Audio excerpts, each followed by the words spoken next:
Hello? Hello? Hello? Alright, can you guys hear me?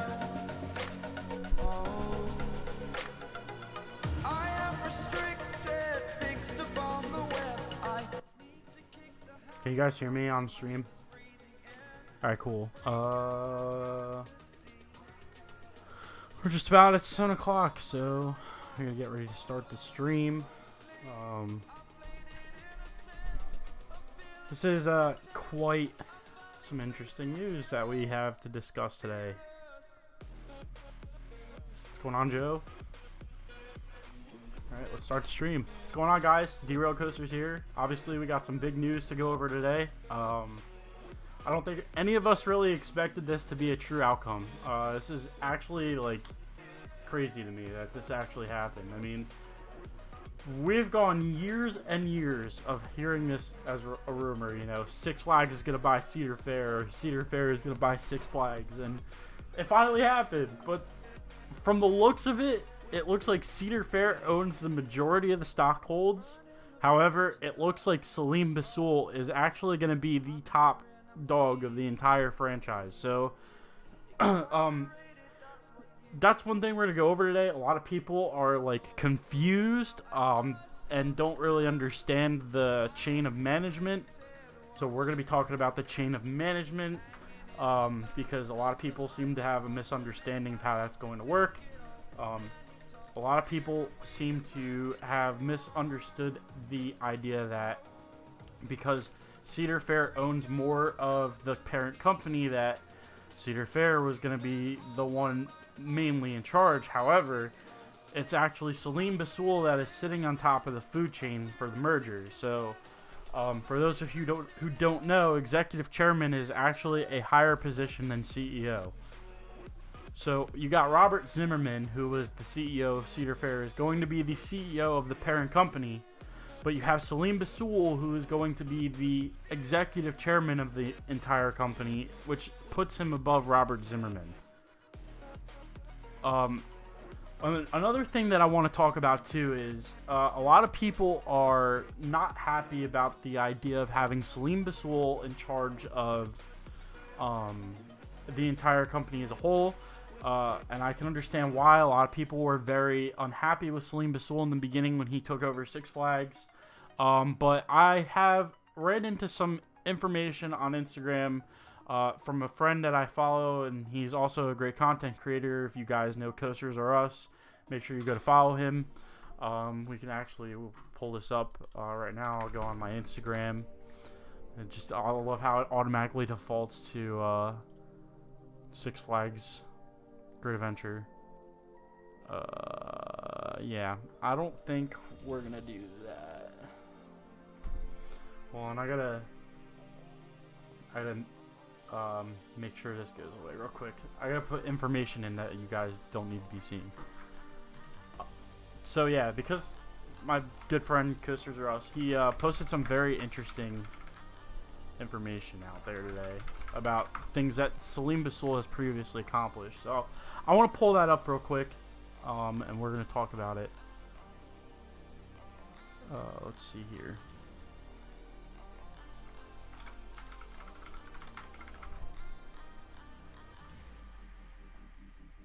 Alright, cool. We got Instagram back. Okay, so where is it?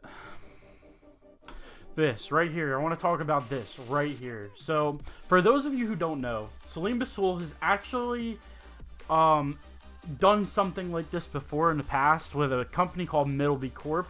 When Salim Basul took over, he merged it with another company. I don't know what the company he merged it with was, but as you can see from the stock numbers here, it looks like this company jumped just before 2022 when Salim merged it and took it over. You know, we see this sharp drop here, but I don't know what that is for. But according to Coasters or Us, Salim is a professional at merging companies, and what he's done for them in the past has been very beneficial for them. So a lot of people that are skeptical about Salim Basul being in charge of the parent company, my advice to you guys is to just, give him a chance, because there's a good possibility that things could be very great coming from this. So, I see we have a question already. What happens if I have a pass to 3 Six Flags parks for next year? So, a lot of the things that have been being talked about that I have seen so far in regards to this merger is Cedar Fair and Six Flags have plans to release a new form of season pass that will give you access to both of their parks, entire chain wide. So I think what you would probably have to do is, and I'm assuming this is what you're gonna have to do, you're gonna probably have to buy the new season pass. That would allow you to visit all the parks across the chain. In my opinion, I think that Cedar Fair and Six Flags are still going to operate their respective parks the way they have been handling them. I don't think we're going to see a lot change amongst the Six Flags parks, and I don't think we're going to see a lot change amongst the Six Flags parks. So, with that being said, I think both companies are still going to offer individual season passes that will grant you access to either chain's parks, respectively. So, you have a pass that grants you access to Six Flags parks.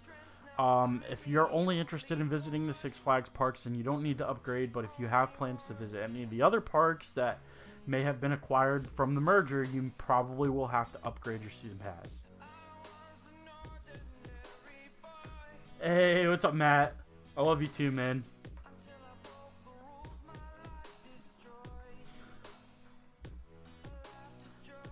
As far as the IP goes, okay, so I think, from my understanding, Warner Bros. Has only given Six Flags permission to operate the IPs that they have, like DC and Looney Tunes, in Six Flags licensed parks. So, from my understanding, the Cedar Fair parks still will not be able to use those IPs in their parks. So, as far as IPs go, I don't think anything's really changing as far as that goes, because I don't think the Cedar Fair parks are going to be licensed under Six Flags, even though, which is weird, because the new parent company is going to be running under the name Six Flags. I still don't think that the Cedar Fair parks are going to have Six Flags licensing on them. So, I think as far as the IPs go, I think everything is still going to stay relatively the same.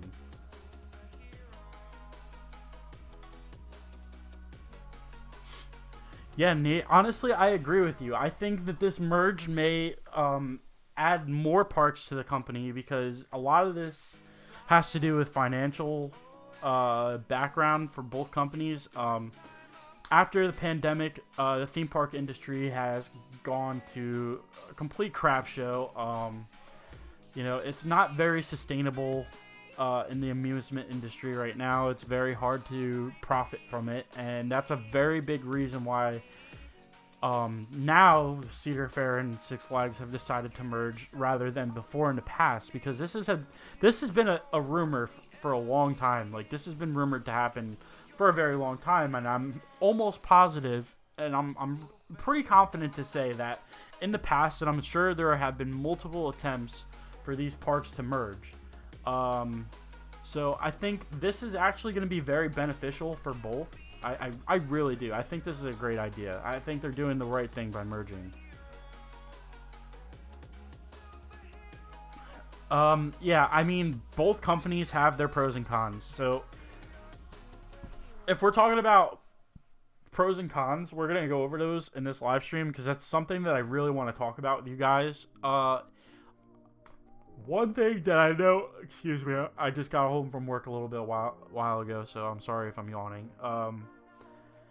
One thing that has really caught my attention about this is a lot of people are afraid that Six Flags is going to adopt the IROC safety protocols that Cedar Fair operates on their rides. Here's the thing about that, right? Like I said earlier, I think both chains are still going to operate the same way. I don't think there's going to be a whole ton of differences. So I think Cedar Fair is still going to run under IROC, but I think Six Flags will still continue to operate their rides the way they have been.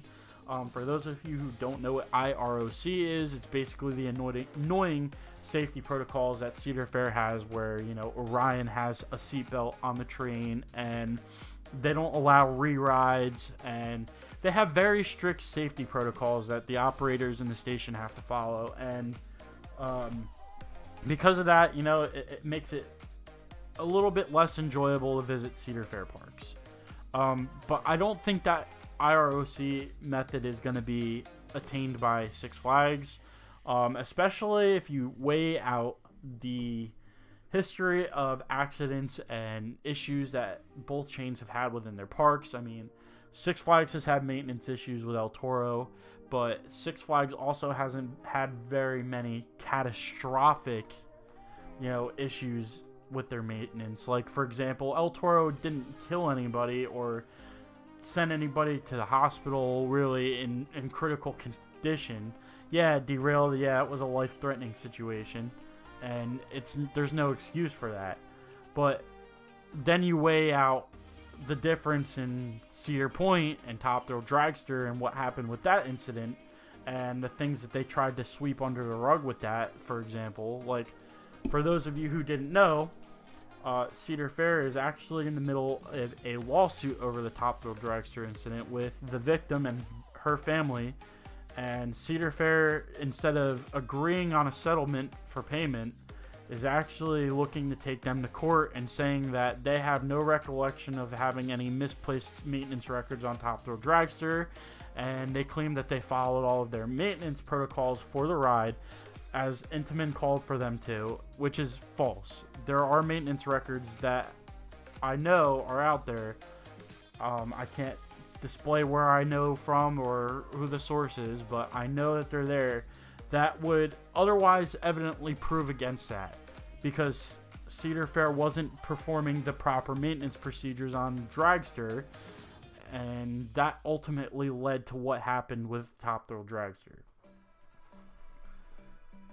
So we won't be able to have dining planned across 17 new parks. I don't believe so. I think the season pass system is going to be very weird with this whole parent company merge going on. I sincerely think that Cedar Fair is still going to have their season passes.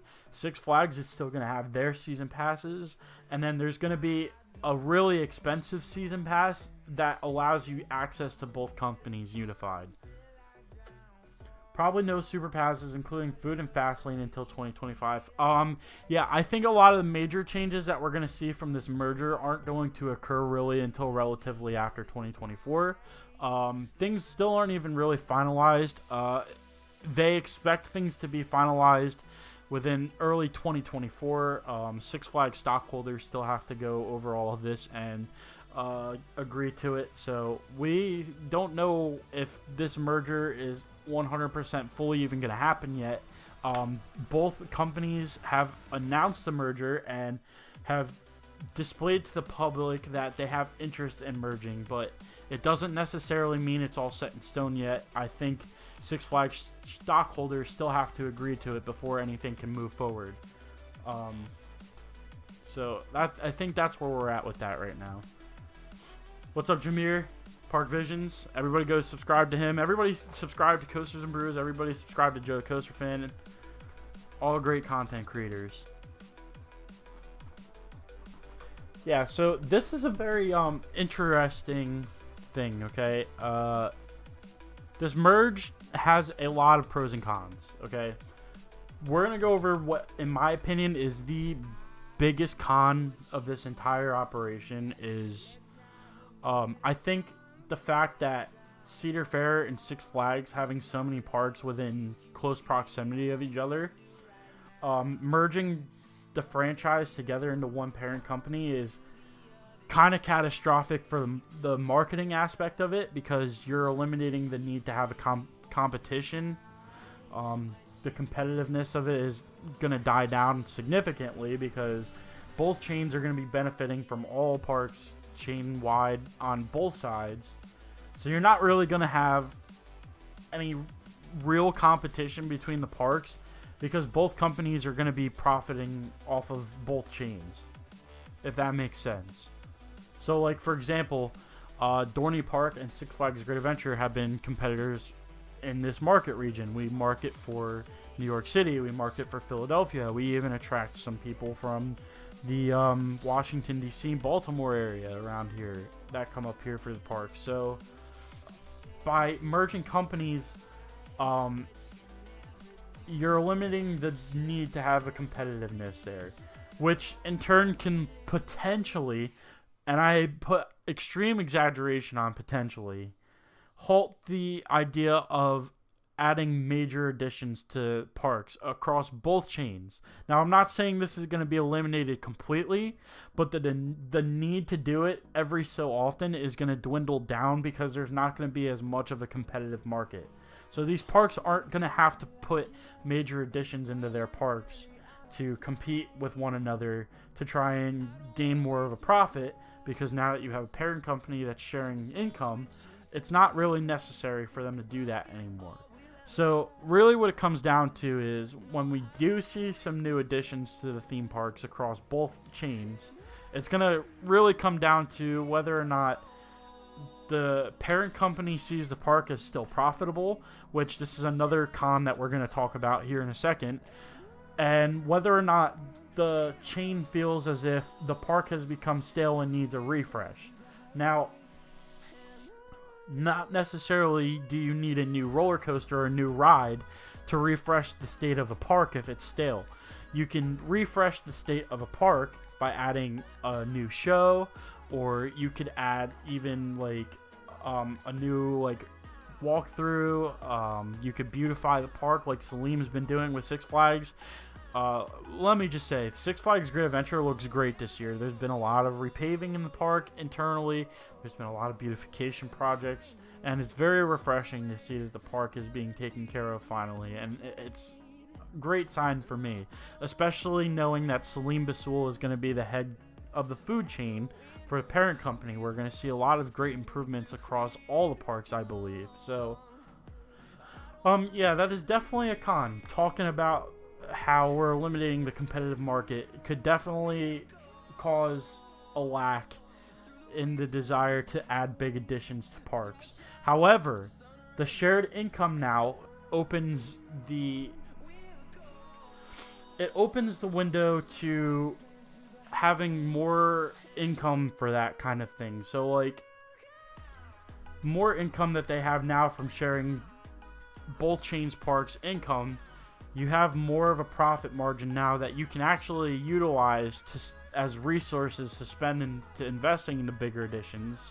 So that is actually a pro that can counteract that con of eliminating the competitive market. I get the whole competition edge being lost, but these parks have to continue to keep the guests coming. Yes, I agree. Like I said, I think that it is definitely important that eventually the chain is going to have to realize they need to do some major things to these parks to keep the guests coming, because like I said, the atmosphere can become pretty stale if you leave the park in the same state for the next 5-10 years. However, like I said, you could beautify the park, you could bring a new giant restaurant like, you know, Cedar Fair did with the Grand Pavilion at Cedar Point, or like just a new themed area in general, a retheme, whatever. There are many ways that you can refresh the park without adding a ride. So at the end of the day, that's still a risk, but like I said, a pro to that also is having shared income allows that revenue to be added resources in investing major rides. Now, I think another thing that is definitely a con here is a lot of the lower bound parks that didn't see much attention from either chain before are certainly not going to see it as much now, I don't think. I think amongst both chains being combined now, we're going to see less parks than normal adding new things every year. Because I think Cedar Fair and Six Flags are going to focus on going big on a select few parks every certain year, and they might rotate them out. Like the Six Flags Great Adventure has their 50th anniversary next year, so the following year they might shift their attention to a park like Kings Island or Magic Mountain, and then make Great Adventure wait like 5 years before they come back and turn their attention around on it again. That's just an opinion. It's an idea. I'm not set in stone or confident that I believe that is going to be the case yet. I feel like now more parks that aren't getting attention but have potential will get some attention now. I agree with you there, Jameer. I honestly think that a couple of parks that we're going to really see to start to get some like real development now that the chains have unified. Valley Fair, I'm going to put as a prediction for that, and I'm also going to say either Six Flags St. Louis or Worlds of Fun. Depends on which market they see to be more valuable in that area. But Valley Fair, I definitely think is going to see a lot more love, and definitely the Missouri parks too, especially Six Flags St. Louis. I think I have a hunch that Six Flags St. Louis is, they just got Rookie Racer, which is a sign that they're starting to pay attention to that park again, and I have a hunch that something real big is coming to that park soon in the near future. Great America too. I think Great America is also up there in, being ready to add something big. Any parks to close? Okay, so, and I see Derek also from X Cream Thrills, he just said which park will get the axe first. This is a very, very, very interesting thing to talk about because I've seen a lot of people speculate on what parks could potentially close first, and I think I have to agree with the common answer here. I think the first parks to potentially get the axe could either be Six Flags America or King's Dominion. It's going to be either one of those parks. Or, hear me out, okay? Texas, we may see Six Flags Over Texas get the axe. Now, that is not likely, but the only reason I say that is because that was Six Flags' like corporate park, like the corporate office was near that park, and now with the merge going on, as far as I know, the Six Flags corporate offices down there are going to be moved to Ohio, I'm pretty sure. I could be wrong on that. If anybody has more information on that, let me know. But as far as I've seen, I think that is definitely something that is happening. So I think a lot of that sentiment is going to be lost there in the idea that Six Flags is moving their company away from their pride and joy there, Six Flags Over Texas. So, oh, it's in Charlotte now. Very interesting because Carowinds is right there, and I just interesting. Could Knott's or Six Flags Magic Mountain bite the dust?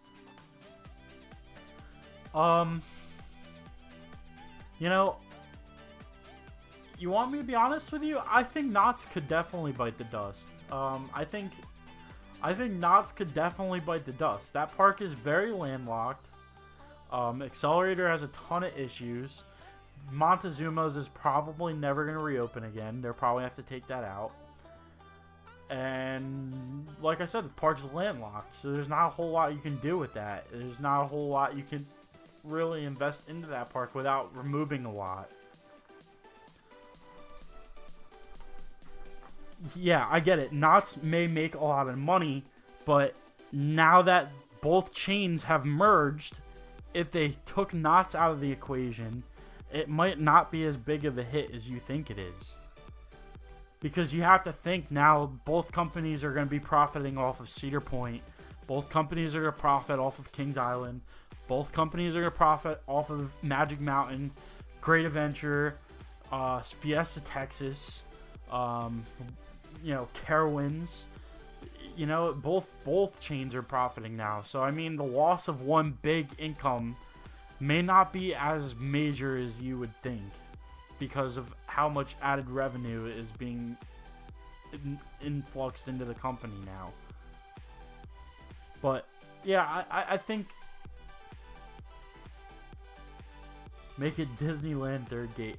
That's interesting. I honestly, like I said, I think I could see Knott's go. It's a hot take, obviously, but I definitely think I could see it go. So, let's get to this article here, right? So, they're saying approximately $200 million of annual synergies, including $120 million of cost savings anticipated within 2 years following close. So, what this essentially means is they are speculating that they're going to save anywhere within the range of $120 million by doing this deal, closing this deal within the first 2 years. Now, do I agree with this? Not necessarily. And the reason why is because I think both chains have such a unique way of running their parks that there's going to be some form of interconflictions between both companies on where to invest into their parks. And I think the Six Flags side is going to push for investment in certain areas, and the Cedar Fair side is going to push for investment in certain areas. So I think that could definitely be an issue on how they could lose money, actually. Alright, Matt, take it easy, man. Love you, dude. Have a good night. What the F is happening this week? I don't know. This is a crazy week. Let's go over some of the important points here in this article. A successful amusement park operator with complementary portfolio of attractive assets. So they're going to combine all their parks, obviously. The combined company will also have entertainment partnerships and a portfolio of beloved IPs such as Looney Tunes, DC Comics, and Peanuts. So like I said before, I don't think the IPs are going to be spread into the intercompany side of things. I think Six Flags is still going to have DC and Looney Tunes, and Cedar Fair is still going to have Peanuts. I don't think they're going to cross the IPs into the other chains. And like I said before, Warner Brothers only allows DC and Looney Tunes IP to operate within Six Flags licensed parks. Even though the parent company is going to be running under the name Six Flags, I don't necessarily think that the Cedar Fair parks are going to become Six Flags licensed parks.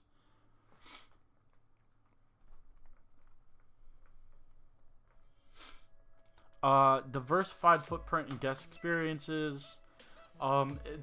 This point is basically just saying it's adding more opportunity and more experiences amongst parks. Enhanced operating platform to improve guest experience. Combined company will benefit from a more robust operating platform for improved park offerings and more efficient system-wide performance. So this is what I was kind of getting into with, I feel like both sides of both chains are going to have interconflicting opinions on where they should invest in. This is also going back to where both companies will now have essentially a lot more income to invest into new additions and stuff. You're also losing the competitive market, but they're not going to state that in this article because everything here is eye candy, right? So these articles are meant to grab your attention. They're meant to paint a pretty picture for you without making you think about what could possibly be an issue as well. So that's what we're discussing here on this live stream, is I want to go over the things that are beneficial and the things that are not beneficial, because a lot of people seem to have misconstruities about this whole ordeal. Like I said before, for anybody who's new in this live stream and has not understood the chain of command yet, while Robert Zimmerman is going to be CEO of the parent company, Salim Basoul is still going to be the head of the overall operation. He's going to be executive chairman, which is a higher position on the food chain than CEO. So for anybody who didn't understand that, now you do. See, Salim Basoul is going to be pretty much getting the final say even for the Cedar Fair parks, which is kind of big. So, and like I said before, I wasn't initially a fan of Salim Basoul. I honestly didn't like him in the beginning. But from what I've seen this year and the things that he's done with Six Flags, especially the noticeable differences at Great Adventure, I think he's doing a great job. So I'm not totally opposed to Salim Basoul running the Cedar Fair parks either. I'm sure Zimmerman is still going to have a lot of power involved in any decision making when it comes to those parks. You know what I'm really interested to see is the contract that gets typed up.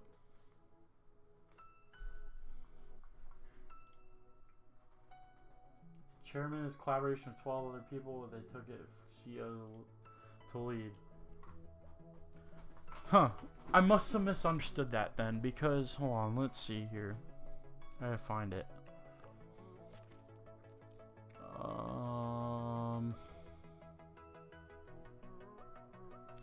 Here, let's go to Colin's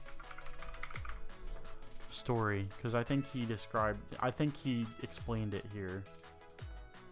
Let's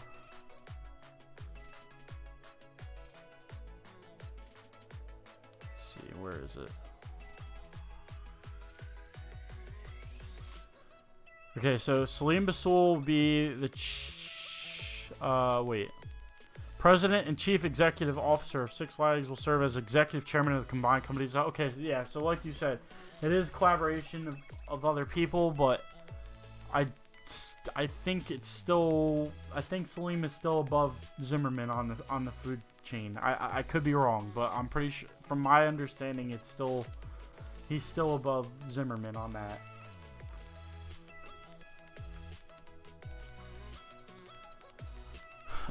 This article doesn't really say a whole lot else other than what we're going to be talking about here on the stream.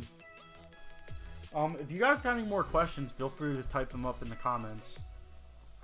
Because I would love to go over some things and help clear some misunderstandings that some people may be having over this. I know this is a very difficult bit of news for people to really accept. So,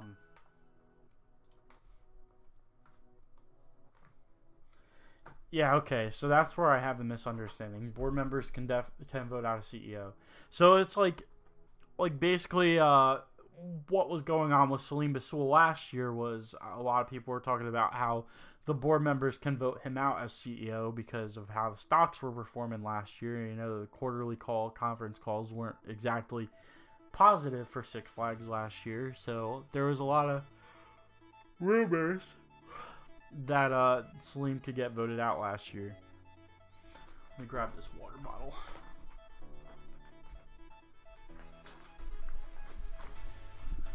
Man, I'm thirsty. I'm doing a whole lot of talking.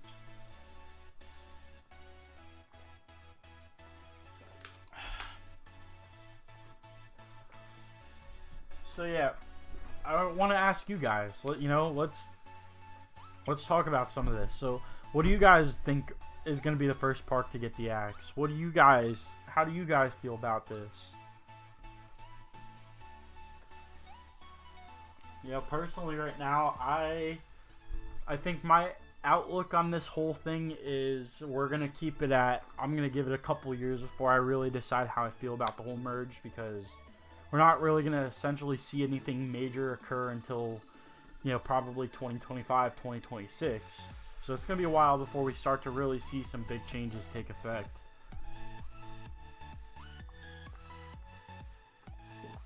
All we can really do right now is snowball off of things that we see happen intermittently announced between the chains. I'm sure the parks will communicate any differences that they decide to make later on down the road. So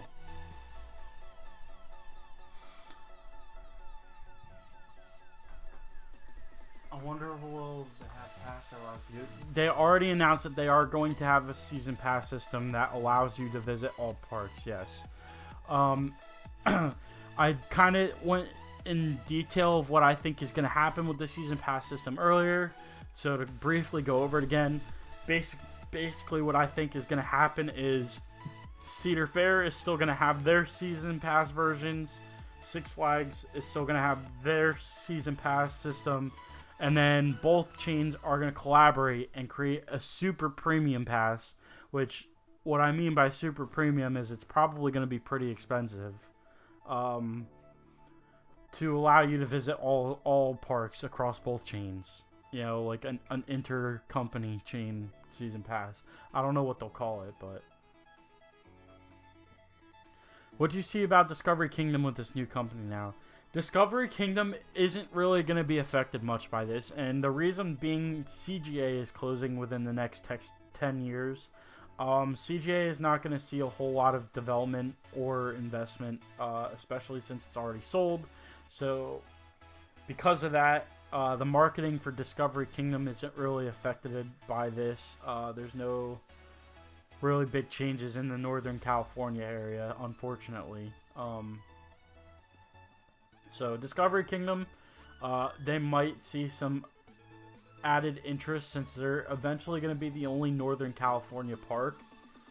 But at the same time, you know, it's a hit or miss, you know.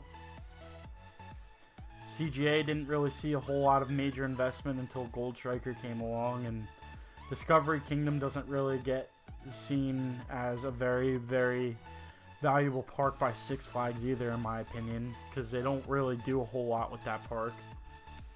So I'm not really set in stone on believing that anything is really going to affect Discovery Kingdom. As far as this whole merge goes, my eyes are set on Dorney Park and King's Dominion. And the reason being is, while Dorney Park does perform very well for Cedar Fair and make a good amount of money, now that both companies are combined, Cedar Fair is going to make just as much money off of Great Adventure. So Dorney Park, is that really going to stick around? We'll see. I know they're adding Iron Menace. That might be a sign of things to come in the future for Dorney Park. It might see some added interest, which would be really cool, because I think Dorney Park definitely deserves some love. It is a good park. The lineup is very good. They have a nice variety there, but unfortunately it's just not a full day park to me, if that makes any sense. Like, I think you can do Dorney in like half a day, so I think it definitely needs some more investment, but it's got a lot of potential. So if they did axe Dorney, that would be sad in my opinion. King's Dominion, on the other hand, as far as I know, King's Dominion is the least performing park amongst Cedar Fair. Like, it's the least income, has the least attendance right now, and it hasn't been good for a very long time. They took Volcano out. They haven't replaced that.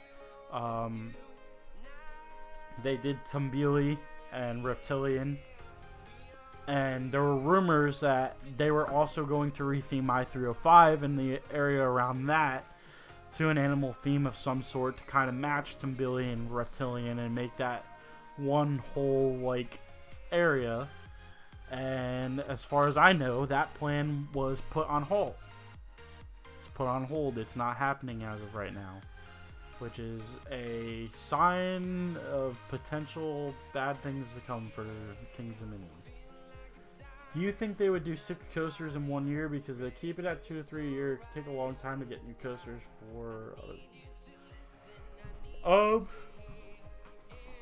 they could. They very well could. But they will only do it if they see it as a necessity. Okay?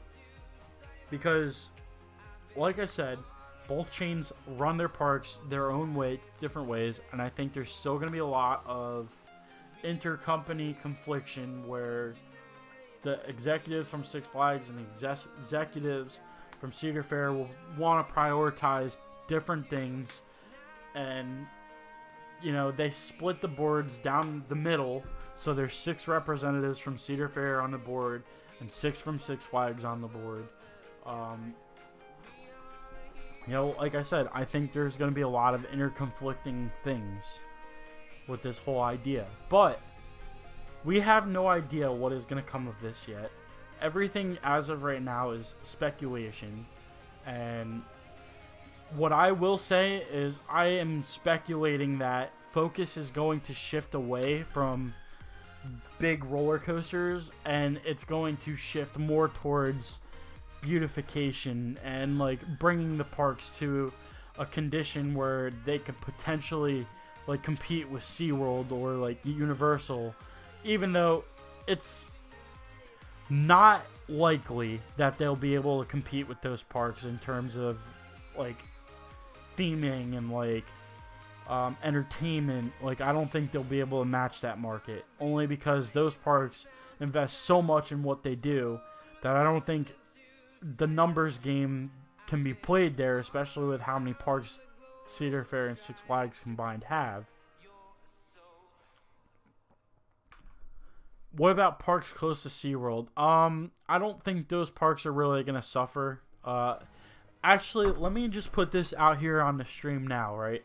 I don't think Universal, I don't think Disney, and I don't think SeaWorld, any of those companies are going to be infected negatively or positively in any way by this merge. I think the merge is strictly going to affect Six Flags and Cedar Fair parks. I don't think it's going to do anything to the market against SeaWorld or Universal or Disney, because those companies have their parks invested at such a high level that none of the Six Flags or Cedar Fair parks really come close to being able to compete with those markets.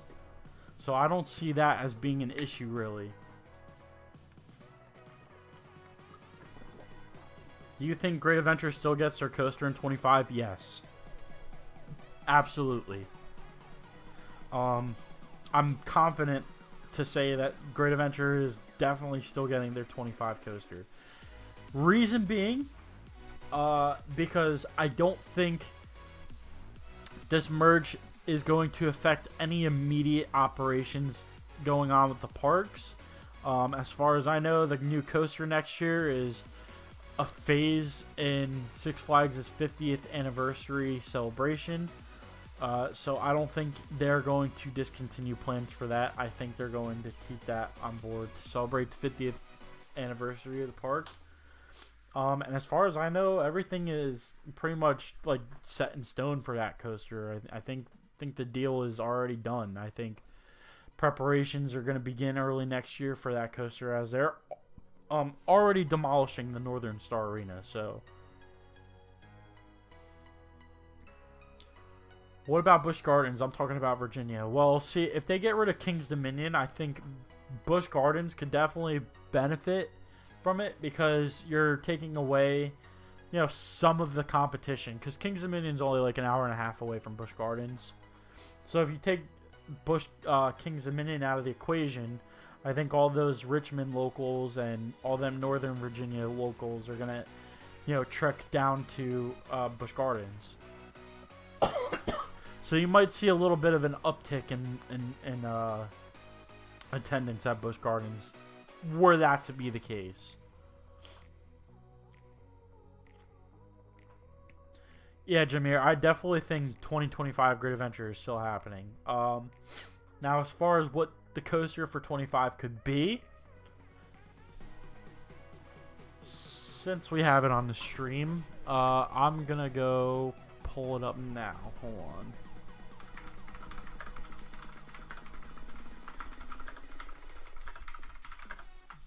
Actually,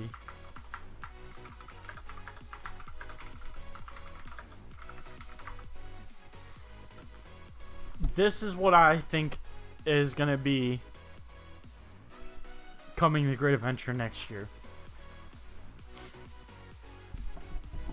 Mark my words. Because that figure 8 loop screams Six Flags. Screams Six Flags. It would be a world's first, right? So you know how Six Flags loves their gimmicky records. It would be a world's first.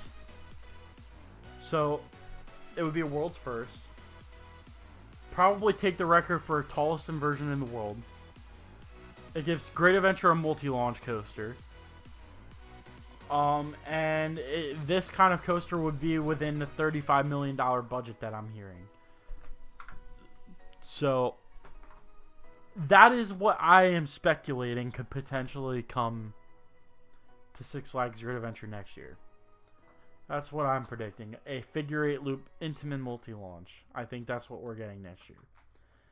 As for the Vekoma Boomerang, for the people that might be skeptical about the Intamin multi-launch coming, my argument against it is the Vekoma Boomerang, Super Boomerang, was a last-minute addition that was probably offered to the park off the table. I'm sure Vekoma saw the opportunity to give him a deal on the Super Boomerang because some park overseas probably wanted to buy one.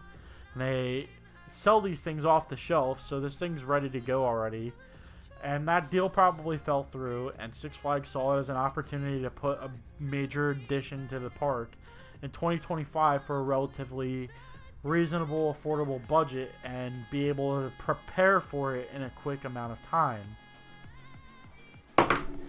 But I still think they initially had plans to add a major coaster for the 25th anniversary, and I believe it is an Intamin. Why? Well, that's just what I have been hearing, rumors-wise. I think that has been the most stagnant rumor that I've heard. Yes, I agree. I think they got Flash because they wanted to put something in the park for the 50th anniversary. The year of the 50th anniversary.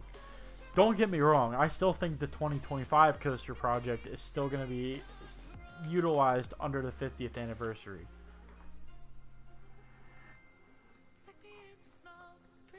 So yeah, if you guys have any questions about the merge, are unsure of something, or are afraid of something happening, let me know in the comments and we can go in depth on it a little bit and talk about it and try to dissect what could potentially be the outcome. You know, because I know a lot of people are worried about certain parks getting thrown out, season pass system, a myriad of other things. I mean, me personally, I think the thing that interests me the most is how maintenance is going to work with both parks running under the same company now, like both chains. Because Cedar Fair maintenance isn't exactly the greatest, we all know this. This is a great question. What do I think about legacy memberships possibly leaving? You know, this would affect me too, because I have a legacy membership. And, you know, to see that potentially leave, is kind of insulting. I hope they allow us to keep it. Because, you know, there are so many benefits from the legacy membership that I would be losing, that we would be losing. I mean, I have the dining plan on there too, which makes going to theme parks very affordable because theme park food is expensive. You know, yeah, I would be pretty devastated if they took the legacy passes away. That would be a huge, huge blow, I think. You think they're gonna stay? Honestly, it's up in the air for me. It's hit or miss. Like, I think they could stay, and I think they could definitely go away. It all depends on how upper management decides to run both chains together.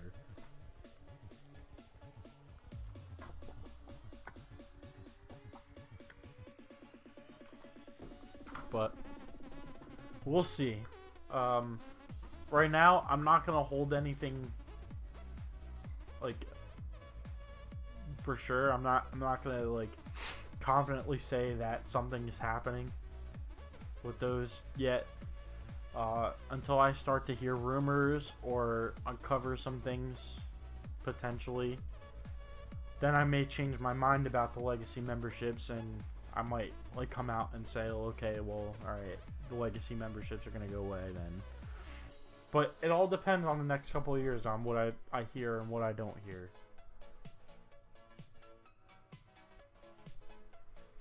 There's a lot of things up in the air with this right now. What parks do you think are on the chopping block? I think Six Flags America. I think not Discovery Kingdom. Six Flags America is definitely on the block. Kings Dominion is definitely on the block. Dorney Park could potentially be on the block. Michigan's Adventure might be on the block. Trying to think, what else does Cedar Fair have that doesn't perform well? I think Frontier City's definitely on the block. Darien Lake will probably on the block too. LaRonde might be on the block. You know, I think a lot of those smaller parks, low income parks, could definitely see some decreased interest from both companies. But then again, you know, this merge could also help these parks tremendously too, you know? And Frontier City, too, is an interesting case because although it hasn't been built yet, there's proposition for a new major theme park coming to Oklahoma, which may add some competition to the market down there, and that might force Six Flags Cedar Fair to actually look into investing in Frontier City to make more money off of it. Because I'm going to tell you right now, right? If that park comes to fruition and they decide not to invest heavily in Frontier City, they're going to lose a lot of money on the profit coming out of that park. And it's going to be very hard for them to sell that park because it's not going to be invested into enough for potential buyers to see it as a profit. So, you know, at that point, you have another Gouge Lake Astroworld situation on your hands where a park gets no buyer and they just scrap everything or relocate everything out of the park and they leave that land sit there and be redeveloped, which would be a shame because there's a legendary Schwarzkopf down there that still has original trains at Frontier City that I would really love to see saved, or you know, Diamondback, the Arrow shuttle loop, or the wooden coaster they have down there even. Now let's look at them. Let's look at Frontier City's lineup.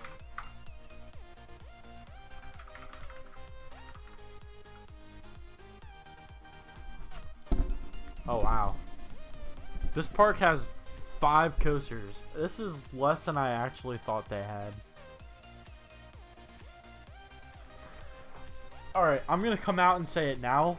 As long as they save Frankie's Mine Train, I don't care what happens to this park. Frankie's Mine Train is important and it must be kept at all costs. This looks like a top tier attraction at this park. I'm not even kidding. For a Zamperla Gravity Coaster, look at the theming on this ride. It's great. This looks a lot better than Little Devil, I'll tell you that. I think I'd rather have this than Little Devil, like themed like this. To be honest with you.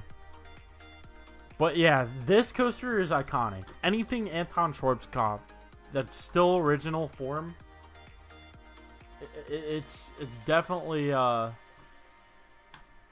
it needs to be saved. Hey, I recognize Boda Box. I know who you are.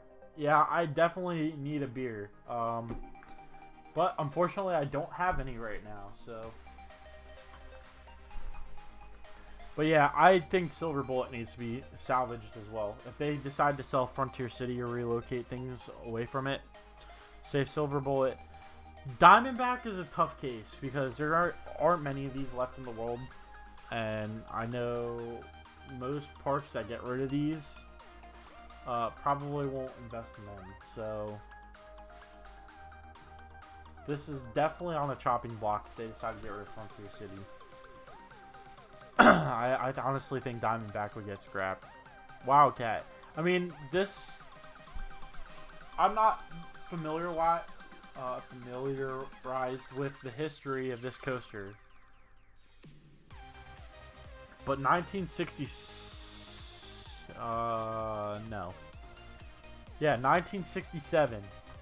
So this coaster has some history on it. I mean, I would love to see this ride salvaged, but the odds of that happening is pretty minimal, honestly. Do I think Six Flags Great America has a chance of being cut? No. Six Flags Great America is way too profitable of a park for either chain to go and look at it and be like, okay, we need to get rid of it.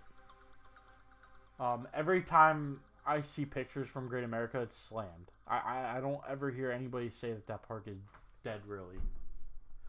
So I think that is way too big of a profit margin for them to potentially consider getting rid of. That's really like the only park they have in the Chicago region too. So, I mean, you got Michigan's Adventure and Kings Island, but they're pretty hefty drives away from that area. But yeah, I think we could definitely see Dorney at risk of being cut from the chain at some point, especially given that Six Flags Great Adventure definitely makes more money than Dorney.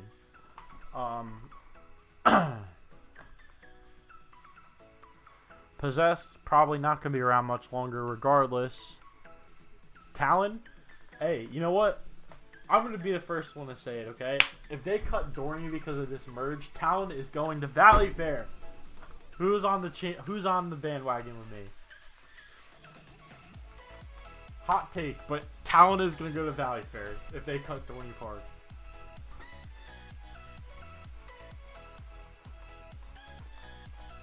If they cut Dorney, Talon is going to Valley Fair. It's not going to be Flight Deck. It's going to be Talon. And that'll give Valley Fair that invert that everybody wants them to get.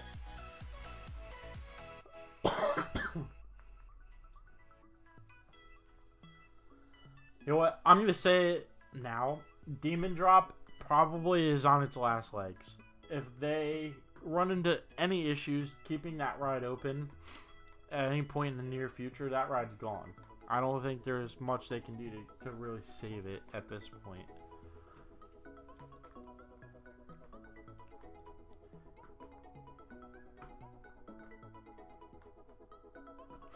Now, hold on, Joe, because I get where you're coming from with this, but let's remember what happened to Gouge Lake, okay? We cannot forget about the Gouge Lake story. It could happen to potentially any of these low-income parks now that this merge is happening. I mean, King's Dominion is definitely on the chopping block. King's Dominion is like the lowest income performing park out of both chains, I'm pretty sure.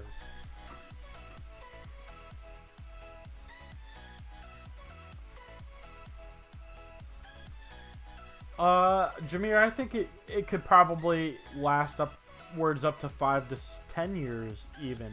I think the next ride leaving Dorney is definitely Possessed. I think it's definitely Possessed.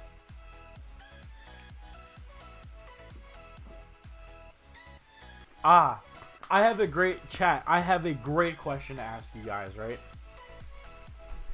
We all know that Cedar Fair has a hatred for aero looping coasters, as we've seen them get rid of a lot of them across their chain.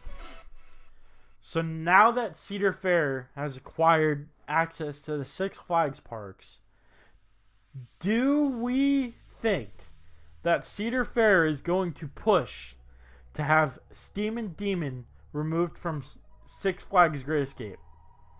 Let me know in the comments.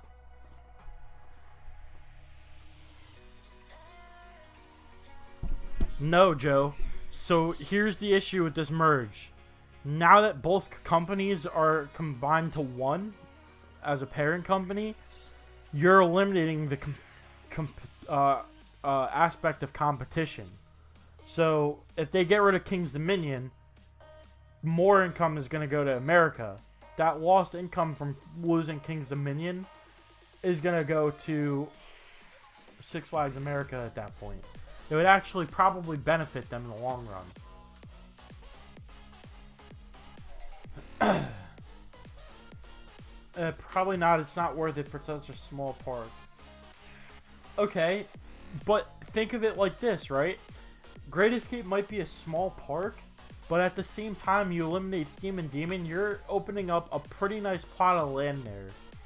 And I have a feeling a really nice medium-sized coaster could fit in that plot of land that would be much better than Steamin' Demon.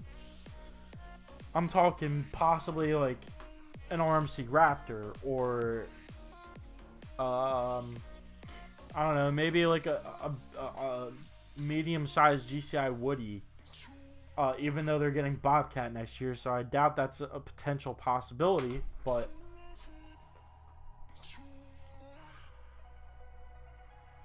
all I'm saying is, guys, is King's Dominion is definitely a park we need to keep our eyes on, because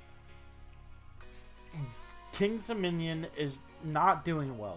it hasn't been doing well the last few years. Even peak summer days, I've heard this year King's Dominion was quite empty.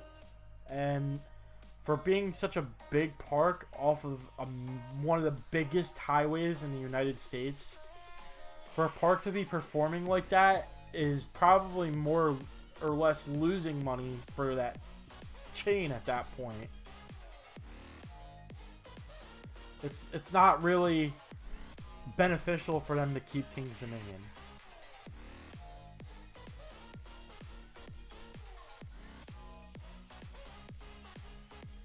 Okay, Ryan, you make a great point. Michigan's Adventure is definitely larger and more thrill-focused, and it hasn't gotten a new edition in a long time. And this is solely because that market is so small in competition that they don't see the need to do that.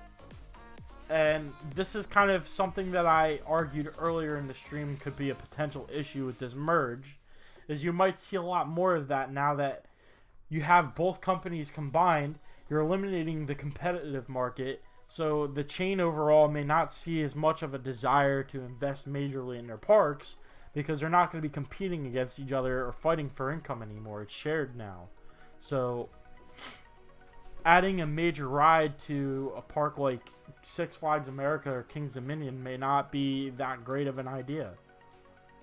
Who do you think would buy King's Dominion? I honestly don't think anybody would. I think it would get gouge leaked. I think they would gut the park of all the coasters, relocate them, what they can, and then sell the property off and repurpose the property into something other than an amusement park, because clearly an amusement park isn't doing so well off of that exit of I-95.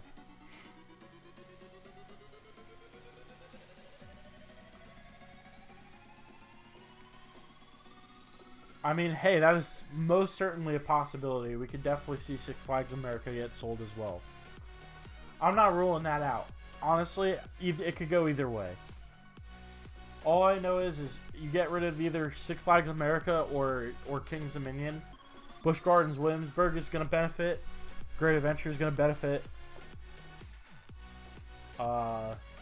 Hershey is definitely going to benefit.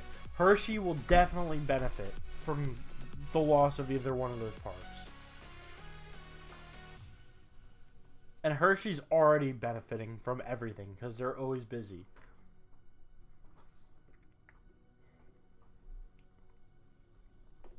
Alright, I think we're going to run the stream for like 25 more minutes or so.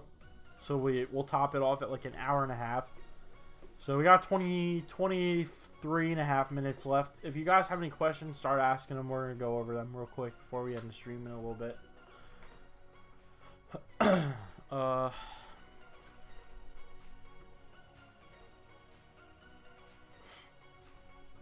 If they sell America, how many rides do I think get relocated? That is a very interesting question. Honestly, I don't know. It all depends on the lifespan value of those rides there, because as far as I know, a lot of those rides are close to the end of their service life. I know Mindy Racer isn't really it needs a lot of work. And I appreciate that Six Flags is investing in fixing that up. Wild One they could probably relocate. Batwing would probably get scrapped. Superman would probably be taken down and used as spare parts for either New England or Darien Lake. Firebird would probably get scrapped. I don't think they would relocate that again. Raging Cajun would probably get relocated.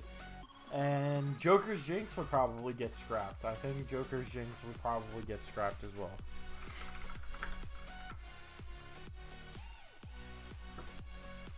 Because they don't really make limb technology anymore, Premiere. As far as I know, getting parts for that is not exactly beneficial. Roar would definitely be done. They're not going to relocate this coaster, I'm telling you that right now. Great Chase, it's a Zamperla family gravity coaster. It's going to get relocated. To where is a good question, but this will get relocated 100%.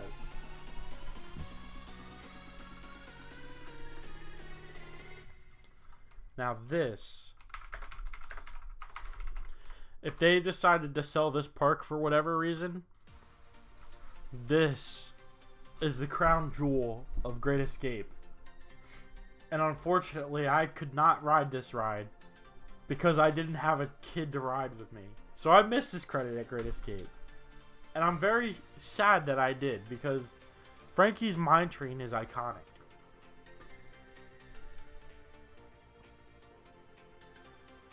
Yeah, I feel bad for people that lose their home parks too. I really feel for the people that are losing California's Great America in the future, because that is a really great park from the looks of it, and losing that is just, it's a shame. Oh yeah, Great Escape is definitely safe. I'm just speculating if this park were to ever go in the future. We needed to save Frankie's Mine Train. Keep that. That ride's iconic. Oh, they used to have a yo-yo? Hey, I didn't see this when I went to Great Escape a couple months ago.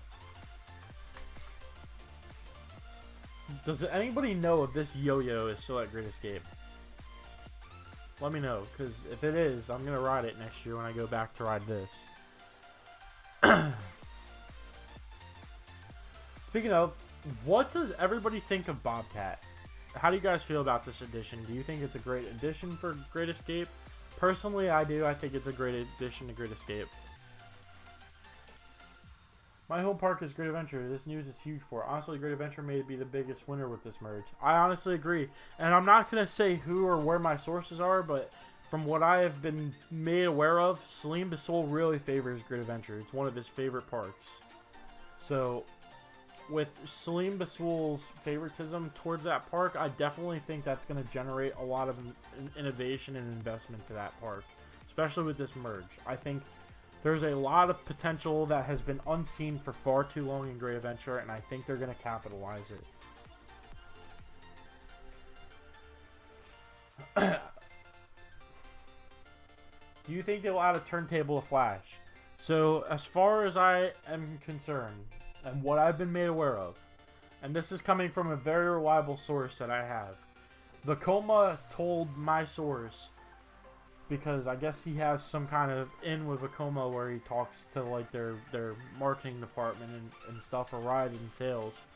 Vekoma has claimed that they have not even started working on any form of technology for a turntable. So the odds of having a turntable on Flash, as of right now, I'm going to sell that idea. I don't think it's a possibility. They're going to invest a lot here because of Hershey. That I agree with. I think Hershey Park has definitely risen to great heights in the last few years. It's definitely the biggest park in the tri-state area around here. Hershey is flooded with guests every day, even on school days, and the only time I ever see that park really dead is when it's raining. So yeah, I definitely think there's a lot of competition to be had with Hershey. I think that's going to also be looked into for Great Adventure.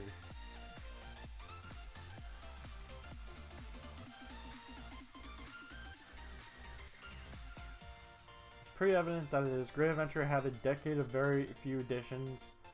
When compared to Magic Mountain, Great America, and now this is the second coaster in just a few years.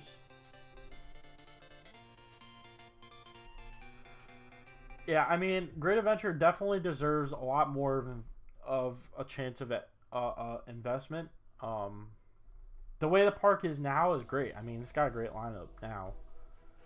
What I really, really, really, really want to happen for Six Flags Great Adventure is I really want them to invest in El Toro. I want them to give El Toro the same treatment they gave Colossus and Boulder. Give it a complete retrack with brand new prefabricated track and brand new trains from Intamin, and work on making El Toro run the way that it did again in 2006. You would eliminate a lot of the maintenance headaches you have with it now. It would become a lot more reliable. I think that would be great for it. I really wish that Six Flags would do that for El Toro. Do you think Jersey is still on the fence about Toro, and if Jersey does decide it's unsafety day, RMC Toro.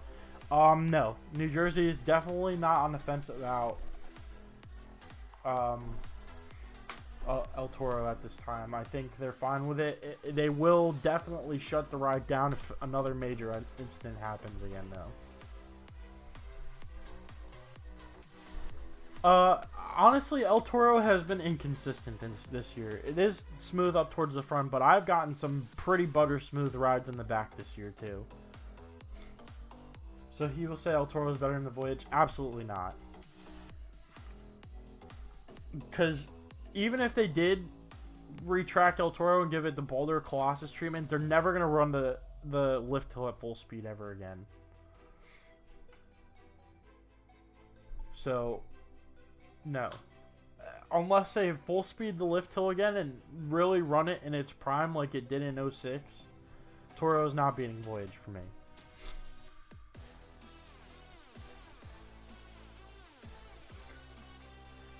Okay, my argument for Voyage over Toro is Toro has more dead spots than Voyage, and Voyage is longer and more out of control.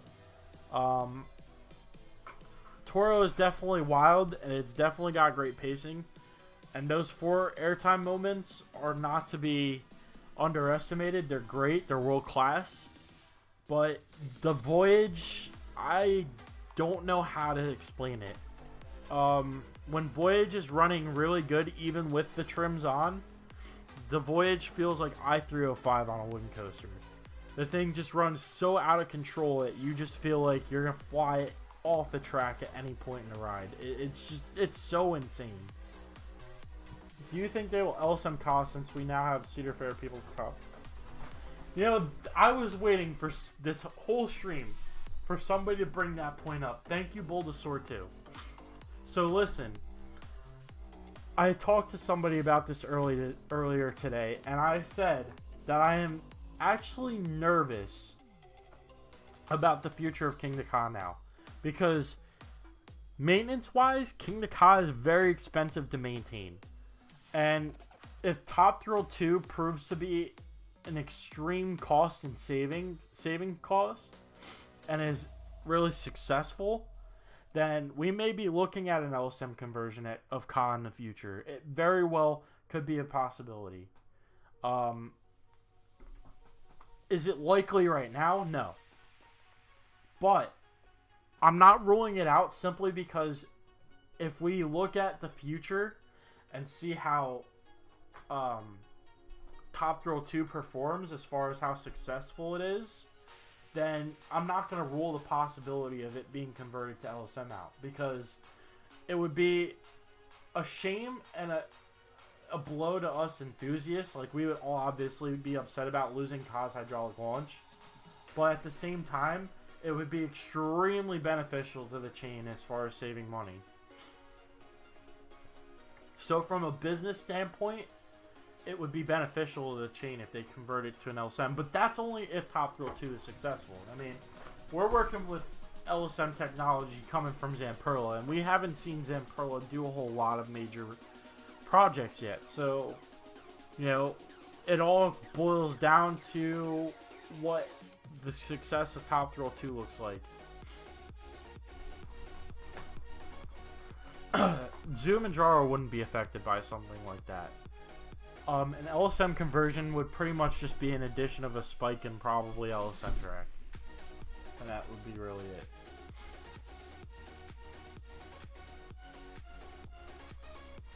I saw that Accelerator now currently has a train sitting in the station, and the rumors that I've heard is they're ready to begin testing it again. Which is great news, because Accelerator has been down for over a year now, and I mean, that's like one of the star attractions of Knott's. You know, not having that in your lineup is pretty painful, I would say, especially after losing the family coaster that they lost this year, and they also have Montezuma's Revenge down now, so it's like having Accelerator not open it's really hurting that park. So hopefully they can get that up and running soon. Apparently it's testing already. That's great. I hope it is. I really do.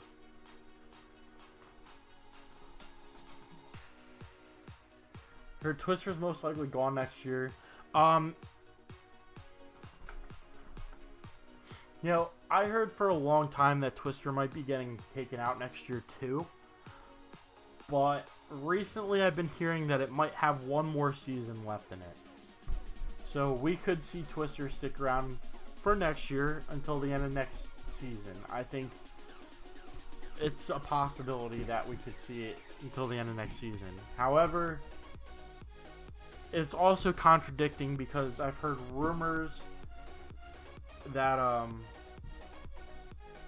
Tango is going to get moved over to where Twister is sitting. So we shall see what happens with that.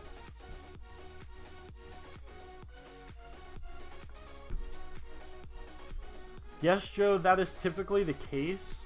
However, Intamin uses their own LSM technology, so their LSM systems are designed differently than most of the others. Yes, Skyway is 100% on its last legs.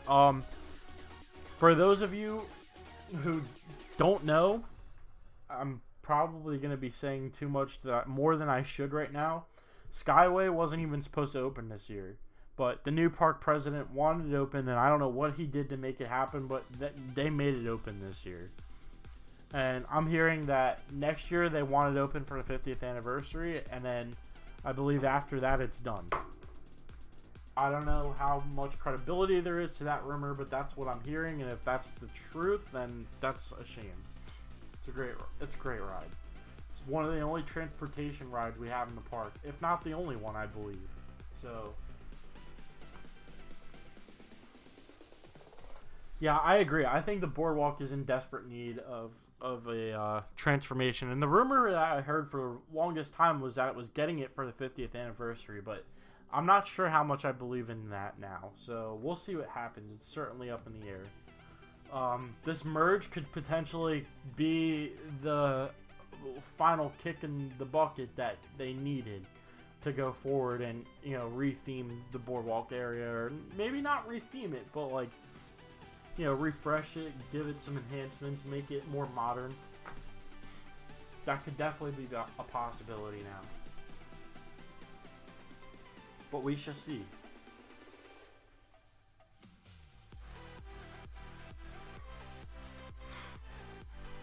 We have about 9 minutes left. Do you guys have any more questions? Any more things you guys want to talk about? Goodbye, another parachute from Instant. No, that's honestly my number one most wanted. Alright, park. You know, honestly, the parachute ride was very unique. There's not very many of them left in the world, so to see that go is definitely painful. Because it was something that made Great Adventure stand out. You know, it really stood out in that lineup because we're one of the only parks in the world that have that now. And the same thing with the Huss Top Spin Twister. We're the only park in the country that has that. But think of it like this, you know, manufacturers discontinue parts and, you know, stop fabricating things for these rides. You know, what do you expect? Can't keep them around forever. Now, what I really wish Six Flags would do is bring back a rendition of this ride. Please bring back Chiller. I don't care if it's not a limb launch, but please bring back Chiller, please. Do you think they would ever make Green Lantern a sit-down? Absolutely not.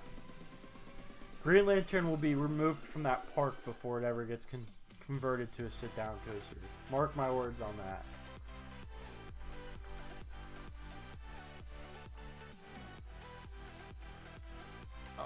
You know, it's a shame that this ride is just never going to happen now. It really makes me sad.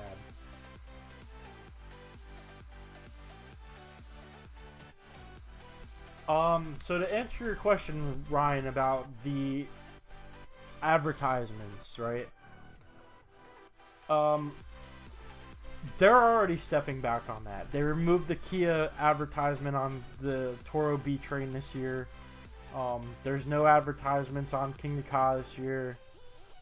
The only ride that I think still has any sort of advertisement is Mine Train, which I believe they're in the process of removing those wraps off of Mine Train's trains. There's really not a whole lot of like advertisement over push in Great Adventure, at least this year. I can't speak for the other parks because I haven't been to many of the other Six Flags parks this year, but Great Adventure, you've definitely seen a lot less of the advertising. I hate Lantern with a passion. Listen, I don't know if you watched my last video or not, but I ranked all of the rides at Great Adventure, and I ranked Green Lantern at number 4 in the lineup. Green Lantern is an incredible roller coaster. It's very hated. It's very misunderstood. If a roller coaster were to have a brand mint on it, like if you were to look up, if you were to take all of Great Adventure's coasters and line them up, I think Green Lantern would be the emo roller coaster because everybody hates it for no reason. It's misunderstood. You know, it was developed in a stand-up coaster phase. So Green Lantern, if it could speak, would be able to say, it's just a phase, Mom. I'm kidding. I'm just BSing.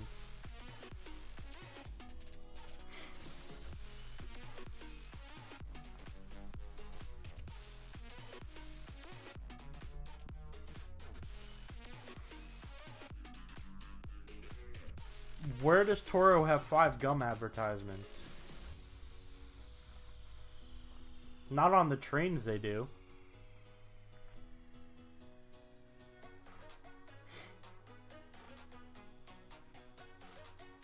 Yeah, Lantern is a little bit painful in your legs, yes. But I absolutely love the leg pain that those positive forces give to me, so. They're all over the queue now. Okay, you know, they might be advertising on the TVs that they have on the queues and stuff, and that's fine. But, like, going as far as putting, like, wraps and vinyls on your coaster trains, no. As long as they hold back from ever doing that again, I'll be fine. They can advertise all they want. It's a part of their revenue.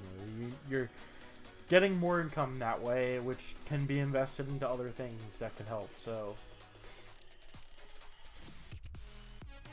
I miss Scream Machine too, not gonna lie. Now, here's a good question for you guys, chat. Have any of you guys ridden Viper? Like, not Magic Mountain Viper, but I'm talking about the Viper that used to be at Great Adventure. Yeah, Skull Mountain Rap's been long gone. I don't think they've had that in a couple years now.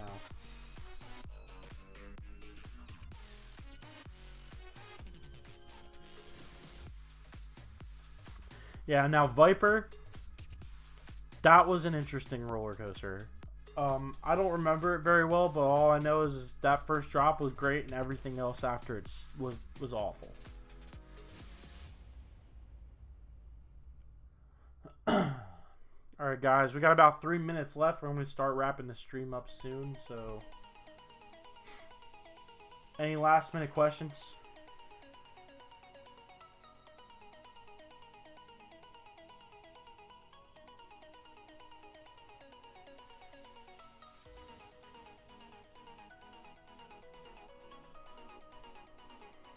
Yeah, Wildcat's Revenge is so good. I really miss that ride, even though I just rode it like 2 weeks ago. I love that coaster so much.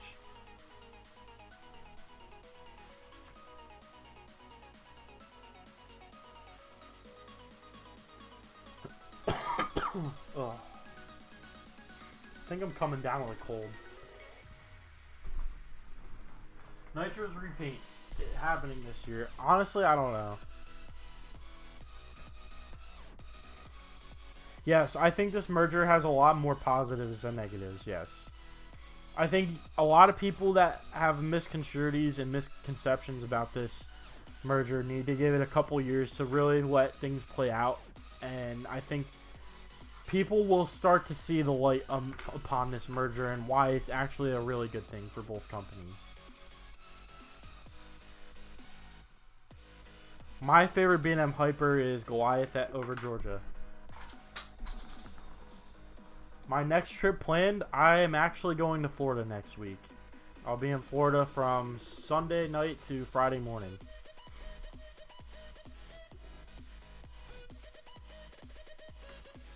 So, I will be doing vlogs at all the Florida parks that I'm going to next week. So, stay tuned for that. Because my whole family is going. You're going to get my brother's first reactions on a lot of rides. And my first reaction to Pipeline, because I haven't been on Pipeline yet. And I'm really excited for that.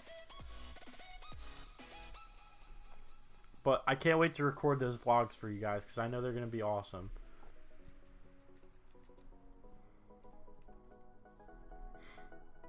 Yeah, I'm doing 2 days at Islands of Adventure. Hopefully I'm going to get more than 2 Velocicoaster rides this time. Because that's my #1 coaster. I absolutely love Velocicoaster. Jameer, that's a big question. I'm about to end the stream, so I'll DM you about that on Instagram if you really want to know. Alright guys, so we're down to the last 30 seconds. I appreciate everybody for joining the stream. Hopefully some of the things that we talked about earlier cleared the air on some things that you may have misunderstood about the merger. Hopefully I've changed some of your guys' outlooks on the merger, and hopefully you guys feel comfortable about it now, or you know, feel more optimistic about it. I think the merger is a great thing. So as far as live streams go, if you guys want me to do these more in the future, I'm open to it. I mean, this was really fun. It was awesome to have a bunch of you guys in here and you know, just talking about theme parks. No BS, no negativity, nothing, no coming at each other for opinions. It was nice. I really enjoyed this. So if you guys want to do this more often in the future, I'm 100% down to do it. It was great talking to you guys. I'm going to try to be more consistent on YouTube, so I got a few more videos that should be coming out soon. One of them is a very hot take video, so I can't wait to put that one out. You guys are going to love that if you like my hot takes. So yeah, once again, thanks for joining the stream. I had a lot of fun with you guys. Like I said, really hope made you guys more optimistic about the merger. And I hope you all have a good night. I appreciate you all for stopping by. And I'll see you on the next stream. And by the way, if you guys ever want to talk to me, feel free to message me on Instagram. I reply to most of my DMs. Sometimes I may not get to them because I work a lot, but I answer most of them. Alright guys, I'm going to go get ready for bed. I got to get up early for work tomorrow. Have a good night. See ya.